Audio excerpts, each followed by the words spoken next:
Here I have UMI Super, and let me show you how to enter the recovery mode on the following device. So at the very beginning, let's start by pressing the power key right here. Let's choose power off and wait until your device will be completely switched off. Afterwards, you need to use the following combination of keys: power key and volume up. Let's hold down together those two keys for a couple of seconds. Keep holding both keys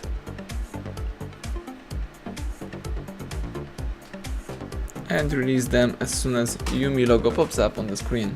Now let's wait a couple of seconds until the Android robot pops up, and here let's press power key, and while holding power, press volume up once. And this is the Android recovery system. Here you can read a couple of useful information about your system, and here you can also navigate by using both volume keys and confirm options by pressing power key. As you can see here, you can, for example, reboot your device to bootloader. You can apply update from the ADB. You may apply update from the SD card. You can accomplish the hard reset operation by choosing wipe data factory reset. You can wipe cache partition, backup user data, restore user data, check root integrity, mount system, view recovery logs, or run graphic test.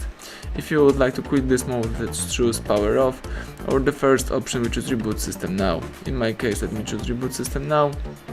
When the following no command picture pops up, let's again start holding power, and while holding power, press volume up once, and let me press reboot system now one more time. This time the device is restarting and rebooting, so let's wait a couple of seconds.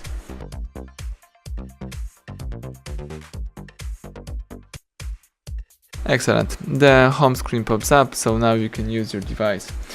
Thank you for watching. Please subscribe our channel and leave thumbs up under the video.